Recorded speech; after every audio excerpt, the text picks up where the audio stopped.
하나님의 사랑이 있는 곳, 사랑과 마음 상담센터에서 보내드리는 이른 아침 햇살 받기 프로그램입니다. 이 시간 나에게 말씀하고 계시는 하나님의 음성을 들을 수 있는 시간이 되시길 바랍니다.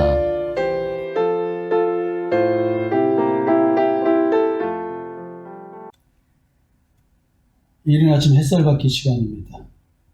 어제 열왕기하 7장을 통해서 더 이상 먹고 살 수 있는 여건이 못해서, 즉 사마리아 성으로부터 음식을 조달받지 못하기 때문에 아람 군대에 가서 차라리 동량하자, 구걸하자.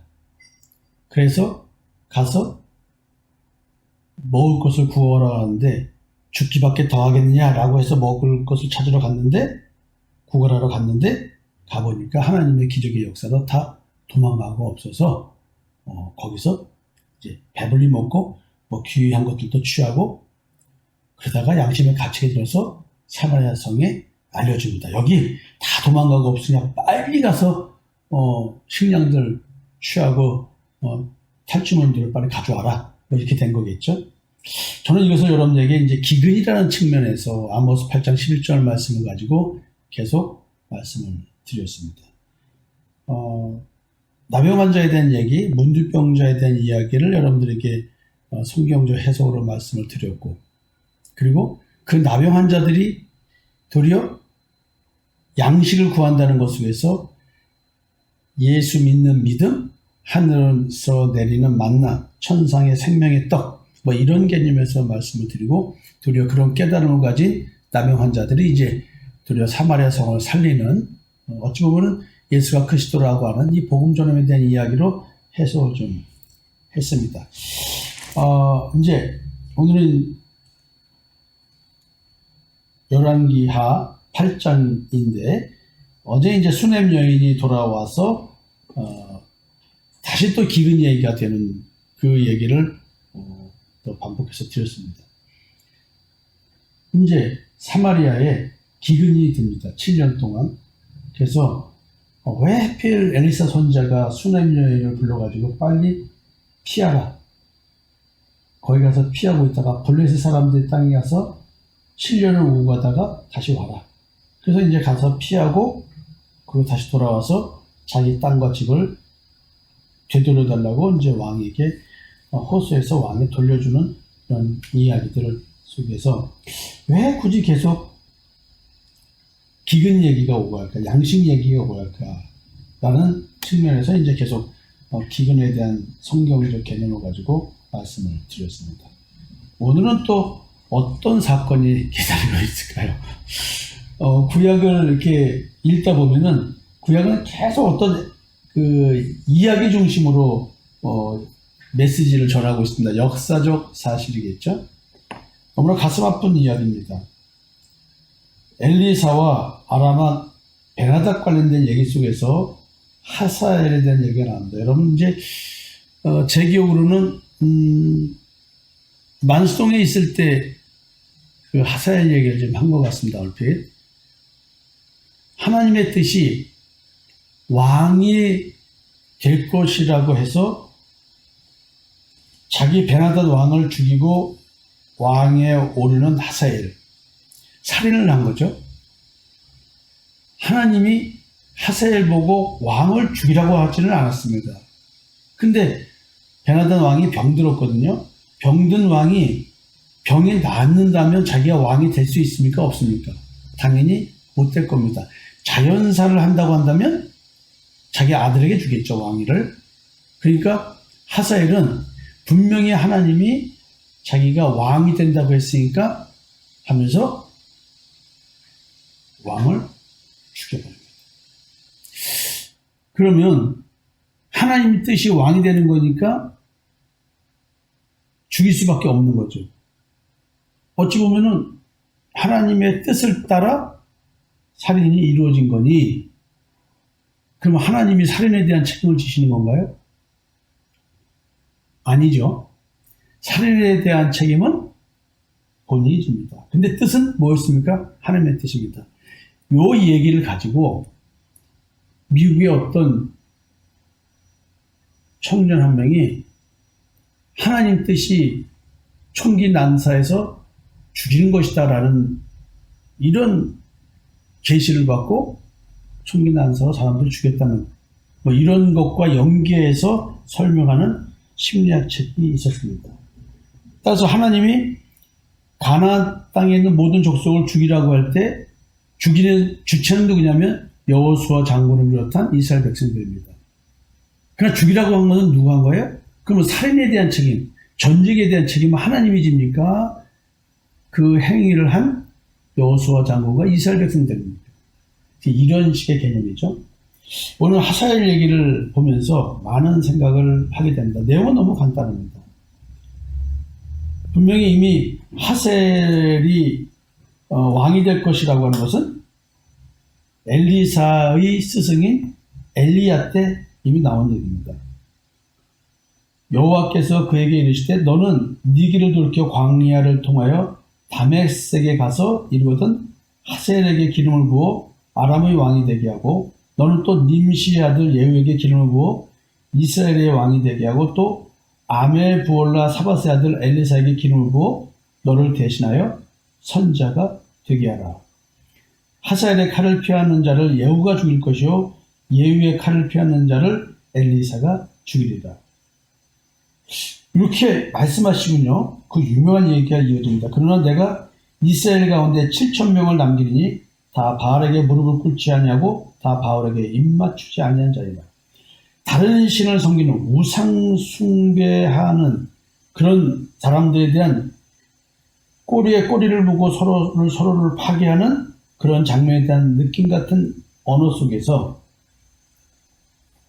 우상을 섬기지 않는 예수를 그리스도로 믿는 7,000명이 있었답니다. 자기의 의를 추구하지 않는 믿음의 의를 추구하는 자들, 선악을 알게 한 나무의 열매를 먹지 않고 생명나무의 열매를 먹고 있는 자들이 이렇게 엘리야가 모르는 7,000명이 있다는 거죠. 자, 이미 엘리사 때 이루어진 일이 아니라 엘리야 때 하나님께서 하사엘을 왕으로 삼으라고 얘기를 했습니다. 근데 너무나 이제 무서운 얘기가 여기 있습니다. 자, 일단 이야기를 다시 한번 해보면요. 베나다시 이제 병도 죽게 됐습니다. 근데 엘리사가 아람 땅에 왔다는 소리가 들립니다. 그래서 왕이 하사엘에게 예물을 가지고 하나님의 사람을 맞이해서 이 병에서 나을지 안 나을지를 물어보라고 합니다. 하나님의 사람에게 무엇을 물으러 갈 때는 율법상 예물을 가지고 가는 규례가 있었습니다.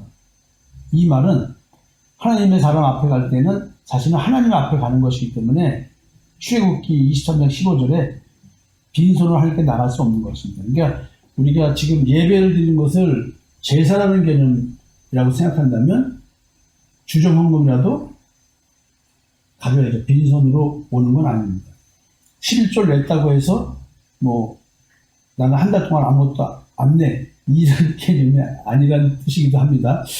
이것도 오해하지 마세요. 근데 여튼 율법에는 이렇게 되어 있다라는 얘기입니다. 우리는 그런 그 신앙적 행위를 통해서 오늘도 믿음으로 나를 드리는 그런 훈련을 받는 겁니다. 하나님과 재물을 겸하여 섬길 수 없다 할 때 내가 재물을 드림으로써 나는 하나님을 섬긴다는 뜻을 표현해내는 거거든요. 그걸 통해서 예수 믿는 믿음 안에서의 신앙에 대한 것을 깨달아난 그런 그 제사 방식, 제사에 임하는 그 자세, 하나님 앞에 서는 자세. 그래서 하나님의 사람에게 하나님의 뜻을 구할 때는 빈손으로 가면 안 된다. 이런 측면에서 이방의 왕인데도 불구하고 예물을 가지고 이렇게 가서 여쭙습니다. 좋은 물품으로 예물을 삼았다고 성경은 이야기하네요. 얼마나 많이 가져갔는지 낙타 40마리에 실 것 같아요. 저는 뭐 이 정도 성인자도 아니고 여러분들이 볼 때는 별로 이렇게 존경할 만한 담임 목사, 그 다음에 뭐 누구에게도 자신 있게 우리 목사님이 누구야 뭐 이렇게 내놓을 만한 그런 목사는 아니죠. 교회도 뭐 교회 같지도 않으니까 이렇게 장소가 뭐 분위기가 나는 교회가 아니니까. 그러니까 저한테 물어보러 올 때는 뭐 낙타 40마리가 아니라 차에다가 잔뜩 싣고 오는 게 아니라 이런 가치가 없기 때문에 저한테 하나님의 말씀을 묻거나 뭘 물어볼 때에는 그냥 와서 물어보는 거예요.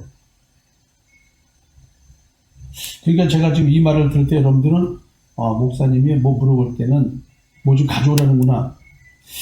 지금 이 뜻으로 해석하는 사람들은 말씀을 행위적으로 해석하는 겁니다. 제가 말하는 것은 율법에 이렇게 나와 있어서 이방인들도 이렇게 하고 있다. 말씀대로 하고 있다. 그런데 이 예물에 숨어 있는 뜻은 앞에서 말씀드린 것처럼 믿음이라는 얘기를 하는 거거든요.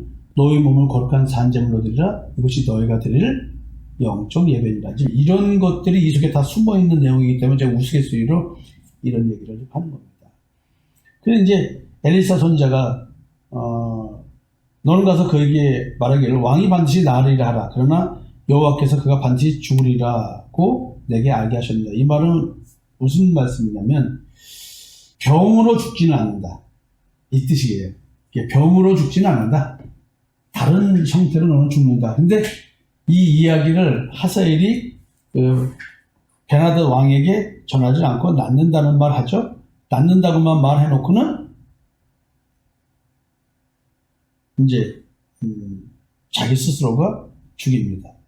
근데 이제 이런 행동 전에 하사엘과 엘리사 선지자의 대화에 기가 막힌 장면이 하나 나옵니다. 지금 열왕기 상해에 있는 7,000명 남겨준 이야기를 했죠. 그러니까 그만큼 이스라엘은 우상 숭배로 타락해 있습니다. 그 타락해 있기 때문에 우리는 이 이스라엘이 엄청난 징계와 심판을 받을 거라는 이미 그런 예상을 할 수가 있습니다. 그러면은 다른 나라가 이스라엘 백성들을 이스라엘 나라를 무지하게 괴롭히는 일들이 생길 것입니다. 누군가를 들어 쓰니까요, 하나님이. 엘리사 선지자가 하사엘을 노려봅니다. 쏘아봅니다. 그가 얼마나 민망하겠어요. 그러니까 하사엘이 내 주에 어찌하여 우시나이까 이렇게 말해요. 그러니까 지금 하나님의 사람이 그가 부끄러워까지 그의 얼굴을 쏘아보다가 우니 당황할 정도로 이게 넋 놓고 쳐다보다가 웁니다. 그 우는 이유가 네가 이스라엘 자손에게 행할 모든 악을 내가 압니다. 네가 그들의 성에 불을 지르며 장정을 칼로 죽이며 어린아이를 맺히며 아이벤 부녀를 가르리라. 이야, 이런 악을 하나님이 엘리야 선지자를 통해서 기름 부어서 그 아람의 왕이 되게 하라고 했는데 이런 일을 한대요. 그러니까 지금 벌써 하사엘은 잘못된 신앙생활을 하고 있는, 왜곡된 신앙생활을 하고 있는 미혹의 영에 씌어서서 율법을 잘못 해석하면서 행위적, 완벽주의적 신앙생활을 추구하고 있는 그 이스라엘의 신앙을 깨기 위해서 이 악독한 하사엘을 쓰시겠다.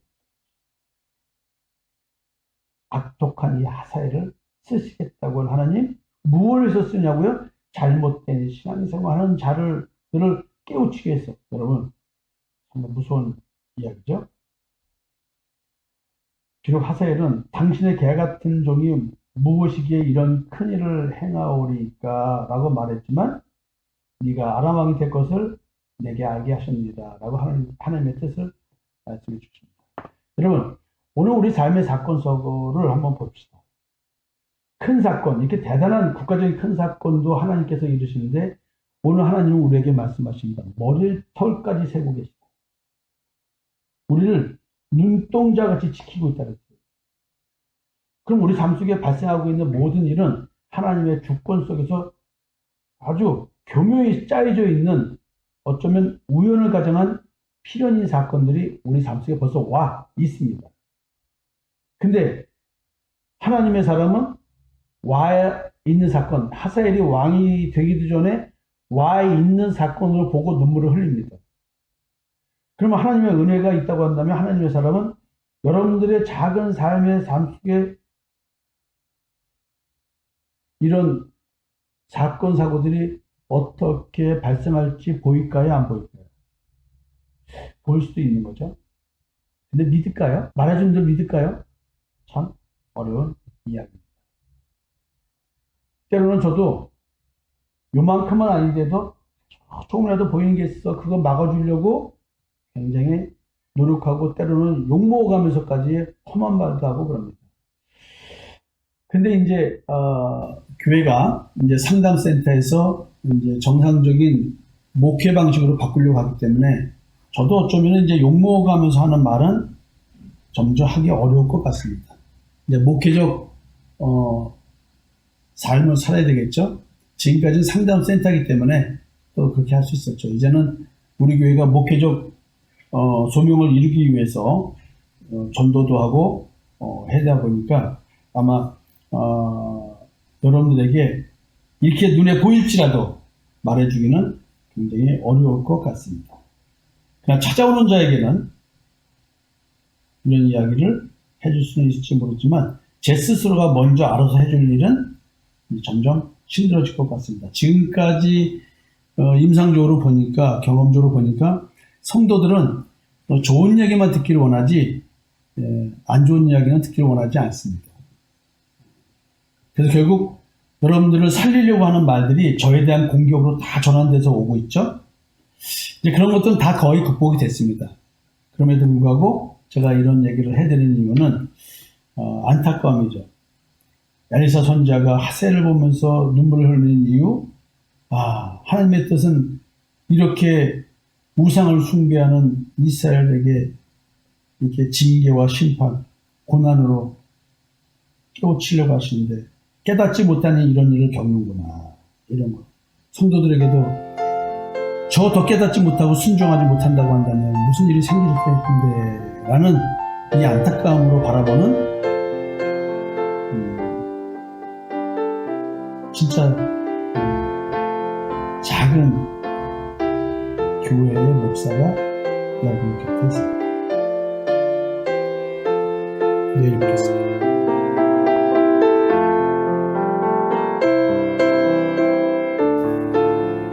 지금까지 사랑과 마음 상담센터에서 보내드리는 이른 아침 햇살 받기 프로그램이었습니다. 오늘도 말씀을 통해 자기 성찰이 이루어지는 여러분이 되시기를 기도합니다.